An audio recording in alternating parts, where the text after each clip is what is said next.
Hi, I'm Catherine, and today I'm going to read a story from Stories from Bella Sage. This one is called Let It Be. Thank you for joining me. Hello, I'm Bella Sage, and I live in a treehouse that my dad and I built in a walnut tree. I call the tree Big Wally. Each summer, I plant a garden of fresh fruits and vegetables at the top of the hill, just past Big Wally's shade.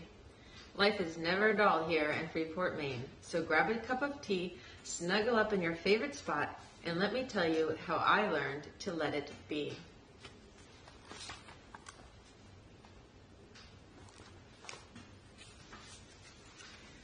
Chickadee-dee-dee, Phoebe, Phoebe. The sky was bright with the morning sun, and songs of chickadee filled the air.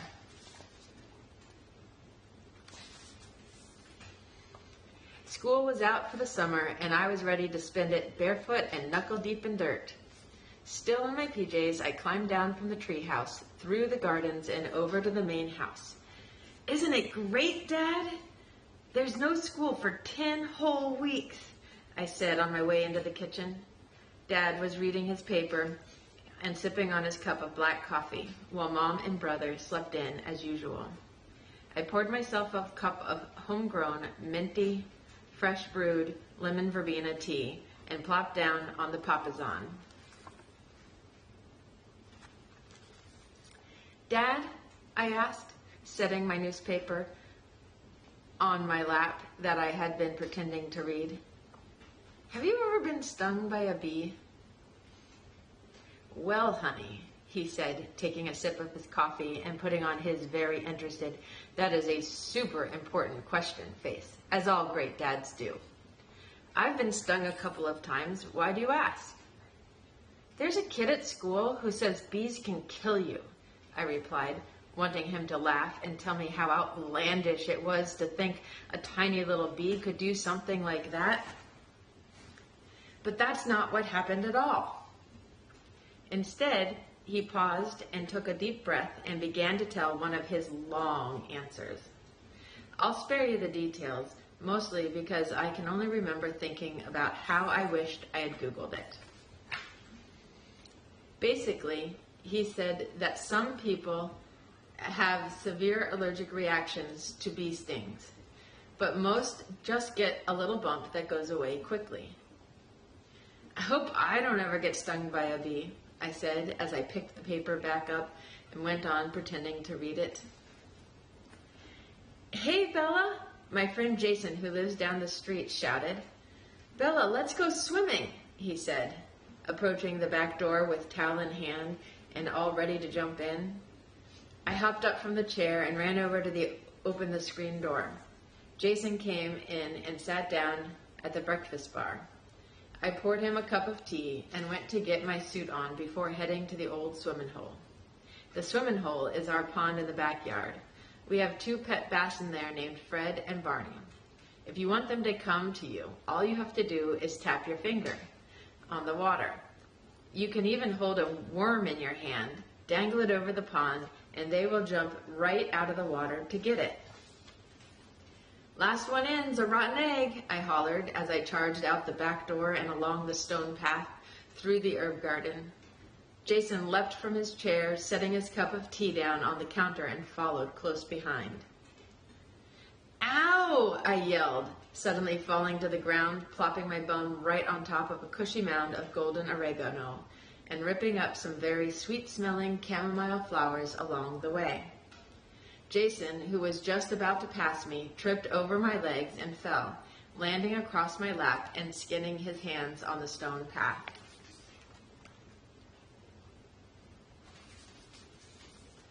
"Are you okay, Bella?" Jason asked as he picked himself back up. I remained on the ground, holding my foot with one hand and wiping the tears off my cheek with the other. "My foot! It hurts!" I said, lifting my foot to his face. Jason inspected the spot on the ball of my foot, just below the big toe, where there was a red swollen area with a tiny black speck in the middle. And wouldn't you know what he said next? "That looks like a bee sting."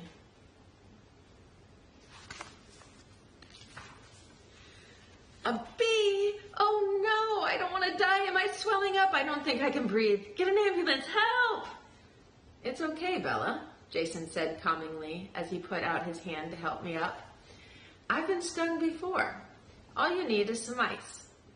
Jason walked me into the house and I sat on the stool at the breakfast bar. By now, my mother was up and in the kitchen putting away dishes. What happened? Mom asked. Ow, ow, ow, ow. I was stung by a stupid bee. Ow, ow, ow, I replied as my foot still really ached. Oh, honey, let's put some ice on it. Mom paused and then said, were you running around barefoot again? Well, yeah, but that mean old bee stung me, and it hurt. Mom grabbed a plastic bag and handed it to Jason, who then added the ice.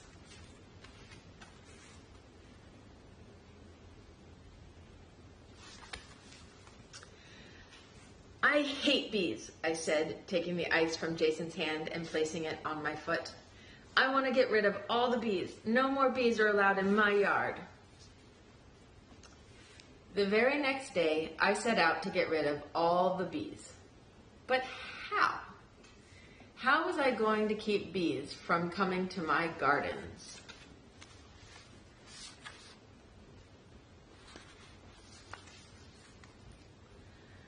I didn't even know where to begin, so I decided to go talk to Mrs. Garden Lady.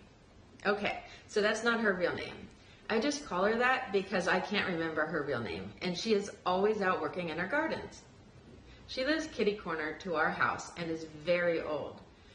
I mean, she was at least in her 50s. Not wanting to go there empty-handed, I picked a few flowers on my way.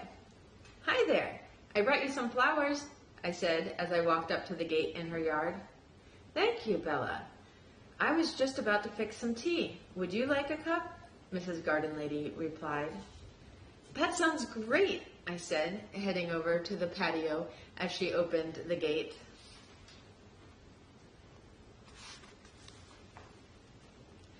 She poured the tea and I began to tell her about my bee troubles. I was stung by a bee yesterday. A bee? I bet that hurt, she said. Oh yeah, I responded, glad to feel understood. How did it happen? I was running to the swimming hole when I stepped on it. I've decided I don't like bees and I want to get rid of them. Only I don't know how. Bees do hurt when they sting, Mrs. Garden Lady said as she reached for her tea. But I wouldn't want to get rid of any bees from my yard.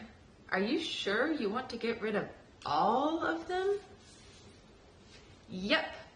I don't like bees and I don't want any around. Do you have any ideas on how to get rid of them? I asked with a sweet and hopeful voice. If you are sure that is what you want to do, Mrs. Garden Lady began as I leaned forward in my chair, eagerly waiting for her solution.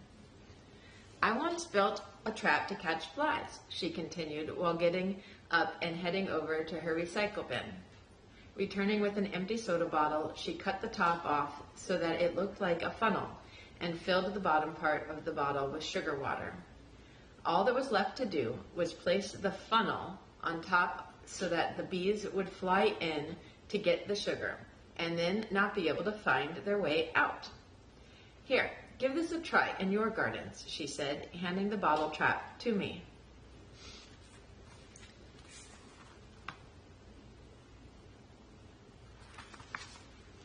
Thanks, that's a great idea, I said as I stood up and ran back to the house to start building more traps.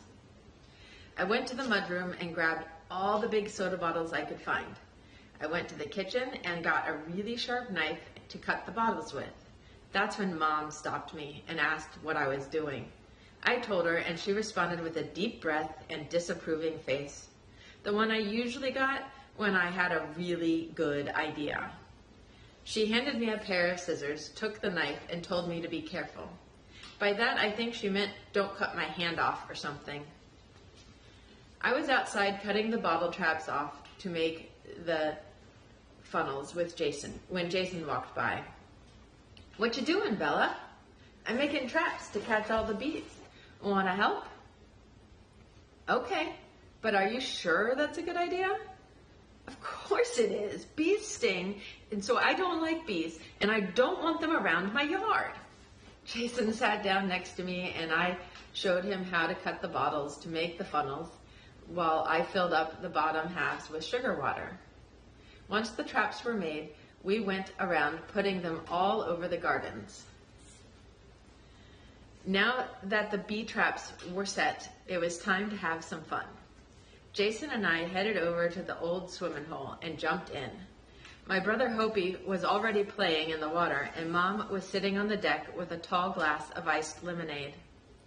We were laying on the dock, pretending to be on a stranded raft, having to paddle back into shore, and that's when I saw them. They were everywhere. The bees were all over the three sisters. Now don't panic. The three sisters aren't people. They are corn, pumpkins, and beans. When you plant them together, they all help each other out. I'll explain more after the story. Go away, I shouted as I ran over to the three sisters, this time putting my shoes on first. Shoo, I don't like bees. Go away. Good grief, Jason sighed as he laid down on the dock and reached his hand down to tap the water and call the fish over.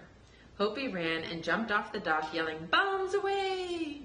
Mom looked up, saying something unrelated to Dad, who had just come out to join her by the pool.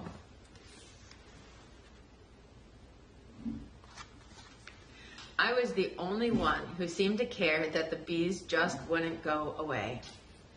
After moving the traps so that there were several by the three sisters, I finally managed to get rid of the bees.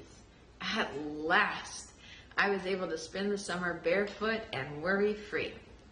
I went out every day to check on the gardens, and by midsummer, the corn was growing so fast you could almost watch it getting taller. The beans had come and gone, and the pumpkins were in full bloom. The ground was covered in yellow flowers, all ready to turn into pumpkins. By the time school was about to start in September, the first ears of corn were ready for picking, but there were no pumpkins. Where were they? There had been so many flowers. Why weren't there any pumpkins? No pumpkins meant no pumpkin soup, no pumpkin pie, no jack-o'-lanterns, and no etching my name in a baby pumpkin and watching the scars form as it grows. I was out riding my bike when I saw Mrs. Garden Lady again. I stopped my bike and leaned up against the fence.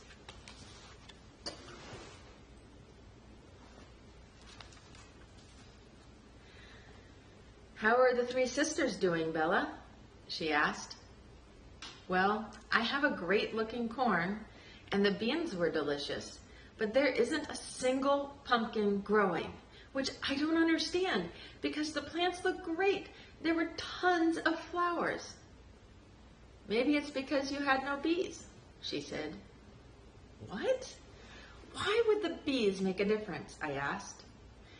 "When bees move around from flower to flower, they pick up pollen from one flower and it falls off in another. That's what it is, what the plant needs to make the fruit. It's called pollination. If that's what happened, then why would I have such great-looking corn?" "Some plants are pollinated by wind. The wind carries the pollen to the tassels of the corn. Corn doesn't need the bees the way the pumpkins do." "Okay, so let me get this straight. You're saying that I need the bees to make the pumpkins?" "Exactly," she replied. "Oh no, what am I going to do? I don't want bees around, but I like growing fruits and vegetables," I replied with a bit of frustration and desperation. Mrs. Garden Lady thought for a minute before she responded. "Well, if it makes you feel better, bees only sting when they feel threatened, especially since they usually die after they sting. Usually, bees are too busy to sting you." I went home and looked on the internet about bees and discovered that bees are amazing. Okay, so they still sting, and I don't like that. But they do help us grow fruits and vegetables, and some make honey that we can eat. I love honey. They even can tell each other where the flowers are by dancing. I also discovered that something is making the honeybees sick, and whole colonies are leaving their hives and disappearing. That's when I decided they needed my help. So that year, I had no pumpkins. But the next spring, as soon as the chickadee were singing that familiar song, I grew sweet-smelling flowers and put signs up all over the yard. Bees welcome, we love bees, save the bees. And that year, I had the most beautiful gardens ever. Thank you for listening. See you next time.